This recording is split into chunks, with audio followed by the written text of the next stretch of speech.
हे त्रिलोकीनाथ, आप आवागमन अर्थात पुनर्जन्म के बारे में कह रहे हैं। इस संबंध में मेरा ज्ञान पूर्ण नहीं है। यदि आप पुनर्जन्म की व्याख्या करें तो कृपा होगी।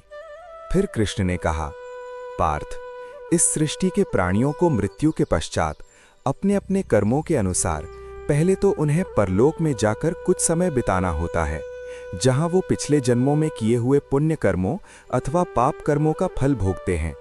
फिर जब उनके पुण्य और पापों के अनुसार सुख दुख को भोगने का हिसाब खत्म हो जाता है, तब वो इस मृत्यु लोक में फिर से जन्म लेते हैं।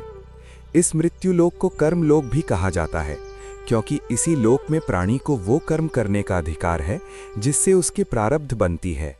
फिर अर्जुन ने कहा, हे केशव, हमारी धरती को मृत्युलोक क्यों कहा जाता है? फिर कृष्ण ने कहा, क्योंकि हे अर्जुन, केवल इसी धरती पर ही प्राणी जन्म और मृत्यु की पीड़ा सहते हैं। फिर अर्जुन ने पूछा, अर्थात दूसरे लोकों में प्राणी का जन्म अथवा मृत्यु नहीं होती? फिर कृष्ण ने कहा, नहीं अर्जुन, उन लोकों में प्राणी का ना जन्म होता है और ना मृत्यु, क्योंकि मैंने तुम्हें पहले ही बताया था कि मृत्यु केवल शरीर की होती है, आत्मा की नहीं। आत्मा तो ना जन्म लेती है और ना मरती है। फिर अर्जुन ने कहा, तुमने तो ये भी कहा था कि आत्मा को सुख दुख भी नहीं होते, परंतु अभी कह रहे हो कि मृत्यु के पश्चात आत्मा को सुख भोगने के लिए स्वर्ग आदि में अथवा दुख भोगने के लिए नरक आदि में जाना पड़ता है। तुम्हारा मतलब ये है कि आत्मा को केवल पृथ्वी लोक पर ही सुख दुख नहीं होते, स्वर्ग अथवा नरक में आत्मा को भी सुख या दुख भोगने पड़ते हैं। फिर कृष्ण ने कहा, नहीं अर्जुन, आत्मा को कहीं किसी स्थान पर या किसी काल में भी सुख दुख छू नहीं सकते, क्योंकि आत्मा तो मुझ अविनाशी परमेश्वर का ही प्रकाश रूप है। हे अर्जुन, मैं माया के अधीन नहीं, बल्कि माया मेरे अधीन है, और सुख दुख तो माया की रचना है। इसलिए जब माया मुझे अपने घेरे में नहीं ले सकती, तो माया के रचे हुए सुख या दुख मुझे कैसे छू सकते हैं? सुख दुख तो केवल शरीर के भोग हैं, आत्मा के नहीं। फिर अर्जुन ने कहा, हे केशव, लगता है कि तुम मुझे शब्दों के मायाजाल में भरमा रहे हो। मान लिया कि सुख दुख केवल शरीर के भोग हैं, फिर जो शरीर उनको भोगता है उसकी तो मृत्यु हो जाती है, वो शरीर तो आगे नहीं जाता। फिर स्वर्ग अथवा नरक में सुख दुख को भोगने कौन जाता है? फिर कृष्ण ने कहा, जीवात्मा। हाँ पार्थ, जीवात्मा।